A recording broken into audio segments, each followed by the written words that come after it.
Now, once you've complete your first draft, hoorah for you. Yeah. Now, importantly, it will be eventually after like a day or two. I don't know, however you want to do it, or a week, depending. It will be time for revising it. So, this one is going to be the big one. What I like to do, and which I recommend everybody does this, print out the entire script. Yeah, I'm not kidding.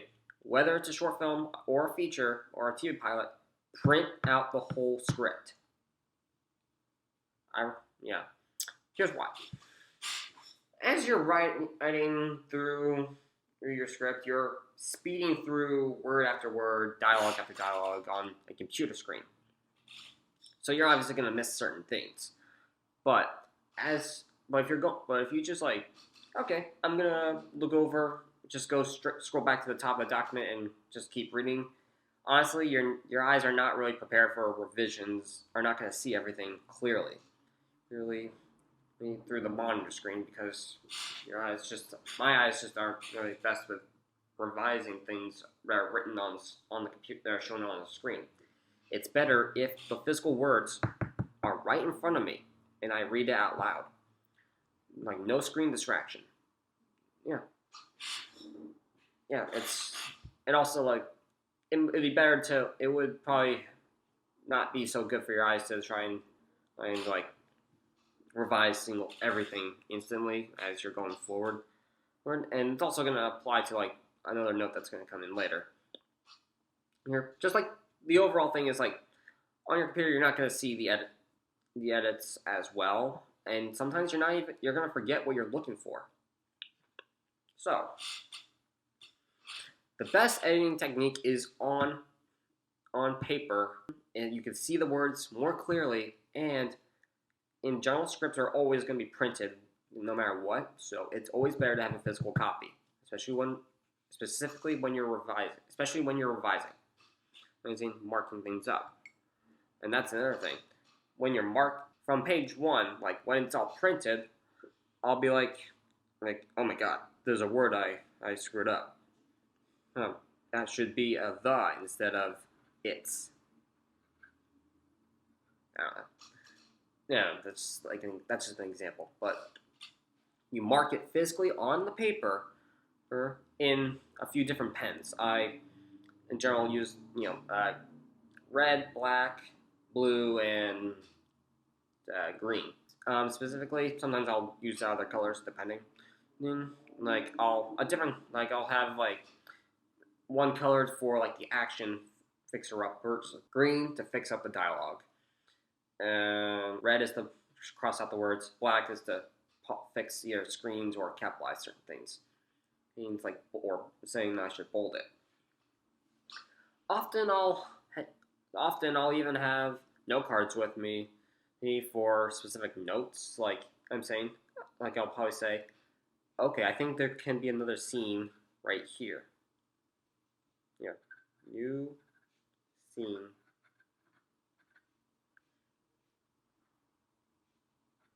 Scene like between X and Y. Pages or whatever location, I don't know, depends on what you want to do. Yeah, so that's it. But other than that, you would just like mark it all physically on the script, saying, "Oh wait, that line. Oh wait, I misspelled a word in the dialogue in that dialogue. I fixed. Oh my god, that word. How did I?" You'll be thinking like, "How did I misspell it's?" I don't know how that happens. You're typing. Besides, it mainly is just because you're typing so fast. You're on a roll. You just gotta keep going. That's the whole point of first drafts. You find your mistakes and fix them. And it's gonna happen through multiple drafts. So don't think it's gonna be the end of the world. So mark through all the pages. I'd say like the last one was like script that I've marked physically was like 82 pages or so, or no, almost 82 pages. It's a little under. It's under 80, but the next one's probably gonna be about 80. So yeah, physically printed those pages, just marking them in all the different colors, and then when I get to the end, I go to the cover page, initial my name, and the date. Okay.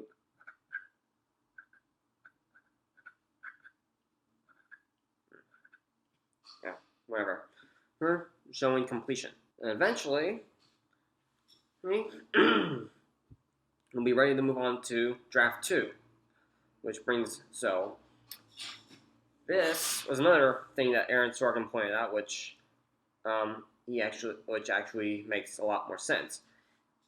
Your draft 2 should be a whole new document. Do not duplicate your current draft. Because when you go through with it, you're gonna as you're rewriting, it feels fresher in your head, and when you're just like correcting everything, you're gonna go all over the place and lose your mind, and it just gets very messy, and it doesn't feel fresh. And sometimes having the whole freshness and just physically retyping everything with both the outline. Well, you can probably lose your outline by now, or you can have it if you still want to, but have your bios and the physical script with all the marks with you, and you're physically typing, and sometimes you're going off the corrections. You're saying, oh, wait a minute, I thought of something that's way better.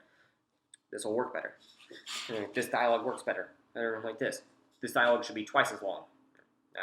No, not always. That's not always the case, but that's just an example. Well, sometimes you could. It's mainly a lot of that happens, especially when you're rewriting the action line specifically. There's like, I still could go back and forth between when I use the commas and the periods. Or when I capitalize certain things. It means having things be its own paragraph. Yeah, so that's a lot that will change and goes back and forth between new drafts. But in the end, every single new draft should be a new document.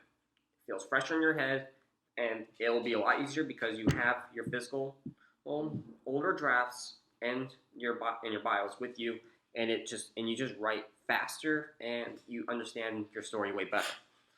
And you have your note card, so you can apply if there's any additional scenes. You can just physically see, oh wait, this can apply here, rather than your old one. You're like, okay, where exactly was I talking about?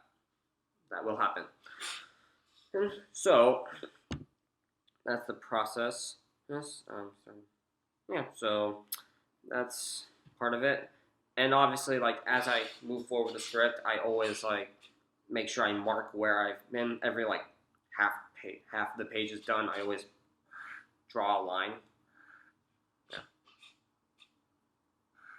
Draw a line to mark where I am so I don't get lost. And sometimes some scenes get moved around, like I think they might have to go a little out of order, but that's fine. But as long as I still mark where I am, it's still fine. Yeah. Then eventually, once you get to the end of draft 2, you will have process is going to continue. Again. But hey, writing is rewriting. Yeah, because rewriting is rewriting. I'm getting closer to you're probably at draft 3 is now the current one, or 4, however you want, whatever the option is, and keeps going from there. I'm getting really close to the script that I really want. At back at draft 3, I guess, or 4. We'll just use those as where we are right now. Yeah, it'll probably be. Yeah, it's not going to be your first few rounds where it's perfect, but you at least have a general understanding that this is the main bulk of your story. This is what the majority. So you got your first couple of drafts, you kind of tried to either got rid of some scenes that you don't need, or ones that you realize, oh my god, they're a little bit off. Then you fix that up, or lose some scenes, add some stuff. However you want. Strengthening the ending, which I'm still trying to do that in the best way. Okay? And try not to overdo it. For at least this story, but other times we'll see. We'll see about that. But I'd say once draft 4 is done, then I would ask for people to give me like peer feedback. Just read scripts and see what I can do to what they think and how to and if there's anything specifically how to fix it. It's understanding like do they understand the story? Do they get everything done? I mean, sorry, do they? Yeah, they just understand and hopefully like it. And also, hopefully, if there's things that are a little off, they have some constructive feedback. That's going to be important. Yeah, and it's always good to have like people that know like your style, know your experience, and know all these things. It's always good knowing those so they understand like how to give the notes back because everybody has different writing styles. Whether you have people that only like write one bit of dialogue out of like 20 pages of a short film, and everything's actions, or people that are more like a playwright and will write, I don't know, like what was it, 85% of it is dialogue. Well, I don't know. Or they have or like me, I try to balance them as much as I can. Like maybe, I don't know, like actions is like 45%, and dialogue is like 60 to 55%, depending.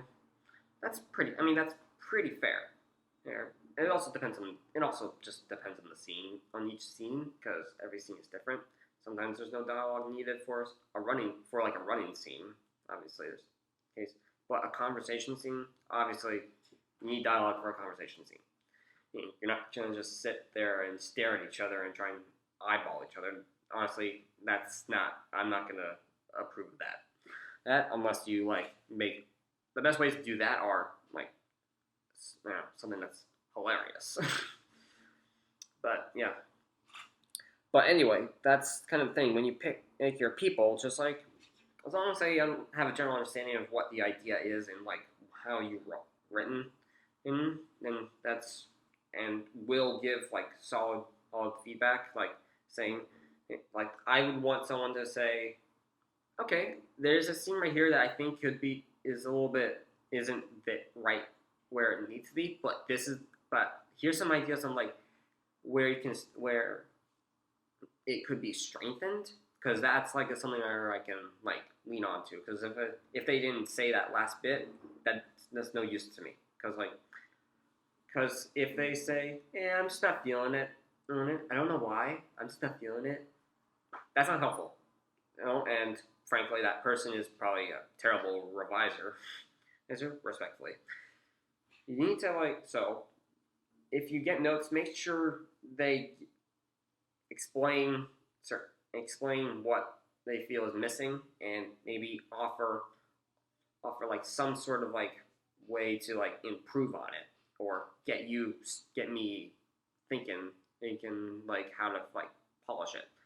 Because nobody's gonna know. I won't know it immediately up front. They probably won't know, but because sometimes how to fix it tends to come to me at random times, so it helps. But understanding that like maybe this moment is unsure of why it's there, maybe just like look at it again, and I would look at it again, saying, okay, maybe I could just make that person yell at that person, then that would stir up the pot. So that's like part of it. Yeah, so part of it is like make sure when you're getting your revisers, just like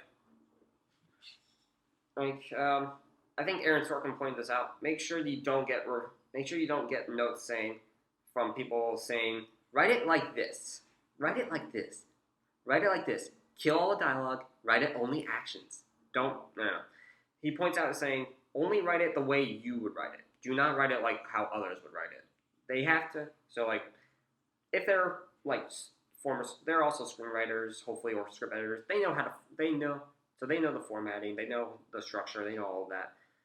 And you don't need any more script writing lessons from them. Just like you don't have to give them lessons.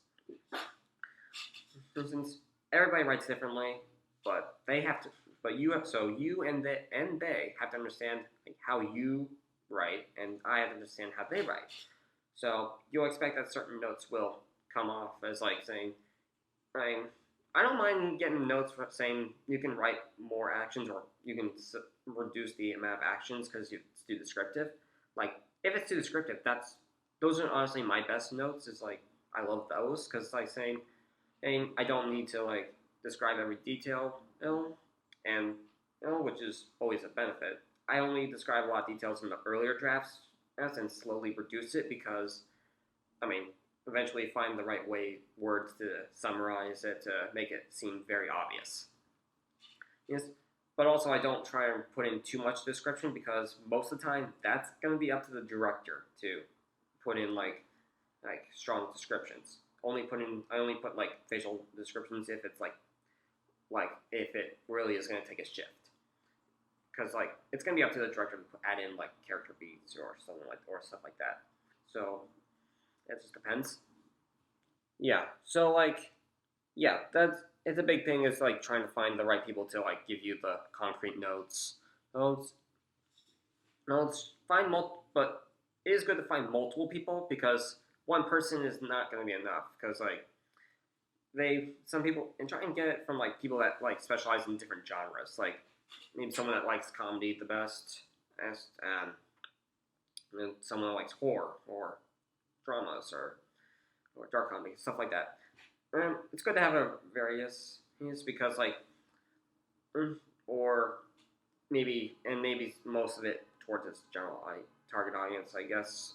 It depends, but in the end, it's just better to have everybody often does a lot of different genres. Like me, I don't like sticking to one genre. I just have similar themes and styles. I'll switch. I'll transfer to different genres. Yeah, so finding all those different people, they'll give you the notes, and when you get the notes back, and hopefully they're constructive, and not saying lose all this. It's like don't not lose like 70% of this in or something like that, unless because it's whatever. If you get like one person saying like one note that is like feeling like off, but you don't hear it from the others. Technically, that's kind of a low priority edit because like one person noticing something like that, it's probably just because of them, or maybe it's or for whatever reason. So you can still write it down just on your note card, but I'd say you don't need to worry about it too much unless you want to look at it eventually down the line. But it's not a big as of a priority. It's not as much of a priority as like multiple people giving the same note. That's the priority note that you should look into and see if anything can be done about it. And often when you get these notes, you would maybe take a day or two to like process them and maybe think about them. Because remember, you're not going to like every single note. No, and not everyone's going to understand your story completely, or they may think that their heads are going to go all over the place, maybe in different ways. They may think, hey, your character should die. No, your character should live. No, kill all of them. No, have them all be married. Yeah, there's going to be people that will go all over the place.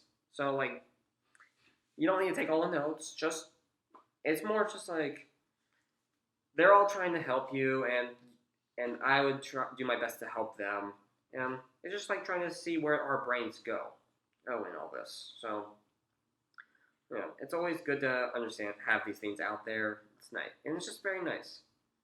But in the end, notes are notes, and it's your story, all right? And you do, and I'll do my best to tell it the way I want to tell it, and not do anything that I fear that people are gonna try and tell me to do something that's not too standard or too crazy or whatever. I don't know. The reasons are all different. So yeah, so that's my process when I'm writing the scripts so far. Those are the main ones. I'm sure there's definitely others that I would probably mention down the line, but those are the main things I do, or what I have been doing, and I will continue doing. And as I progress forward, but also I will like make pitch decks or lookbooks. It's often I'll make a pitch deck first for the idea if it's like concretable. Ideally, I would have like a treatment or part of an outline ready before I do a pitch deck. Because like it's just like basically a visual example of a treatment and outlook and yeah, outline, because it shows like your log line, your characters, tone, the nutshells, like the different movies that they're related to, and so much more. Sometimes you can even put like a Dreamcast if you're up for it. But yeah, that's it. And that I do at time. Although this will be the last one. If you do have a pitch deck, like right before you start writing the script, it is good to print that out too, because that also helps. It's helped me a lot. Or just have it, just like, because it helps gives you some like ideas, just once in a while. It's always beneficial. So yeah, thank you guys for watching this video, and tune in next time.